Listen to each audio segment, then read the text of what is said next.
Nah,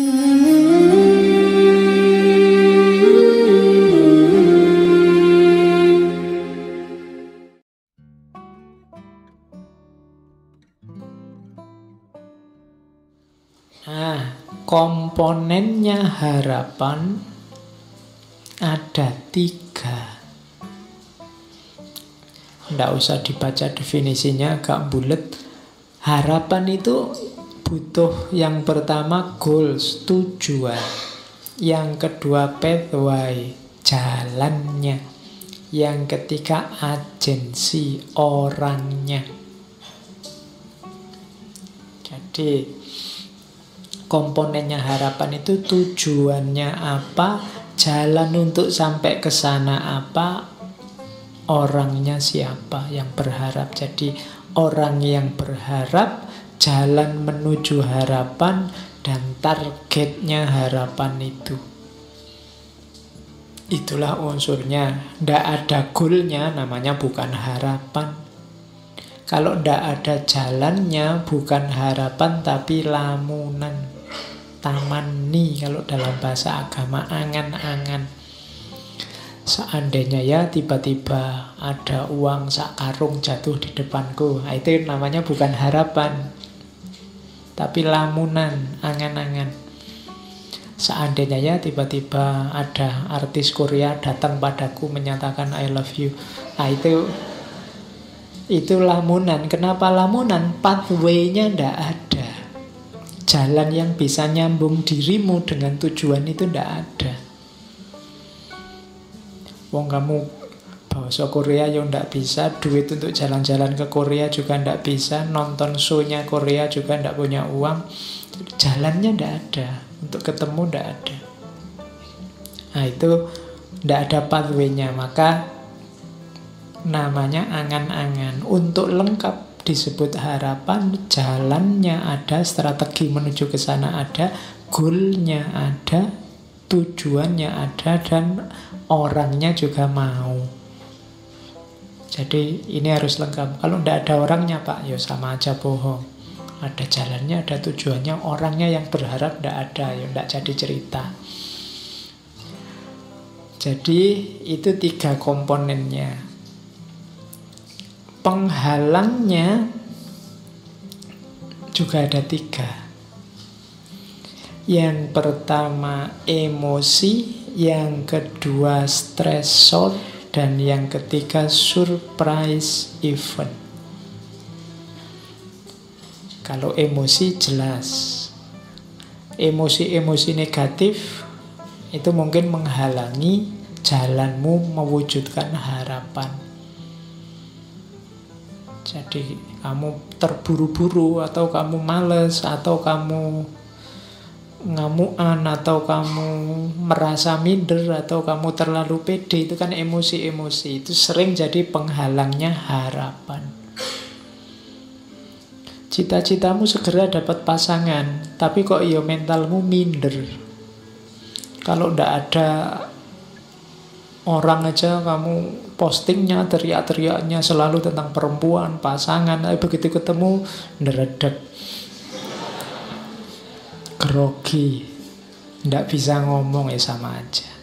Emosi ternyata penghalangmu.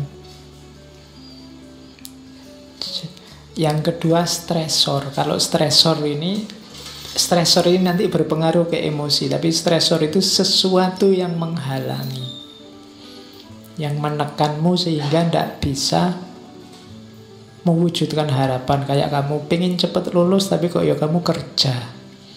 Kerja ini kan jadi stresor namanya, membuatmu stres. Jani pengen cepat lulus tapi kok ya harus kerja ya.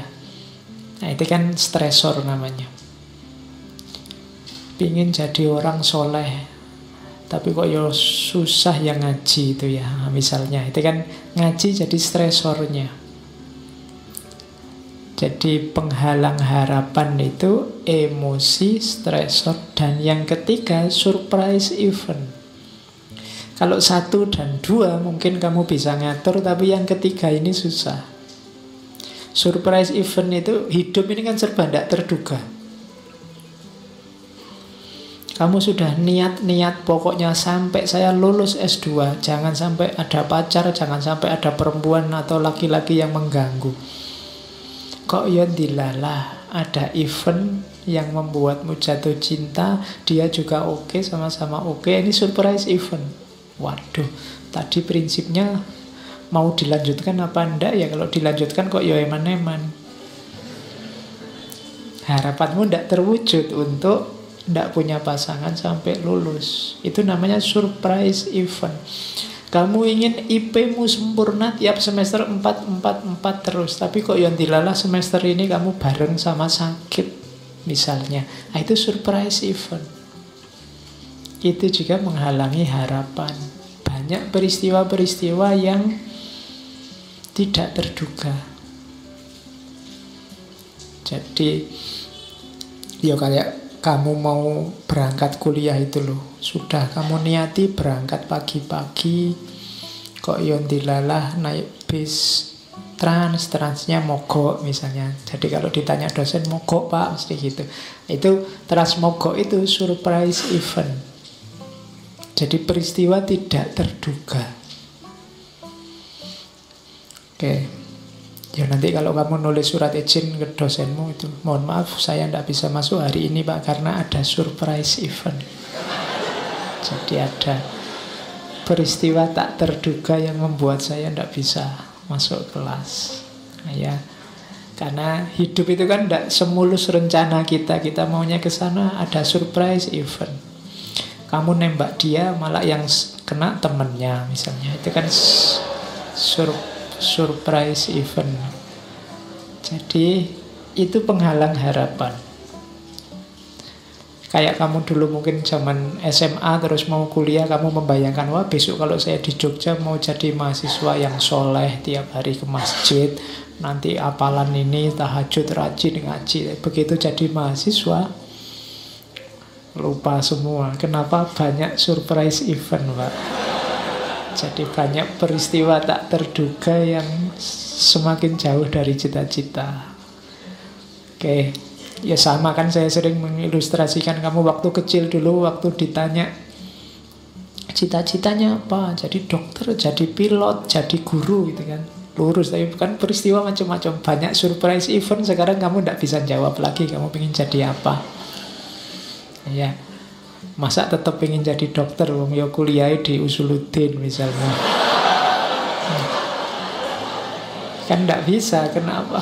Peristiwanya sudah ganti. Yo masa Usuluddin dokter, dukun mungkin bisa. Oke, terus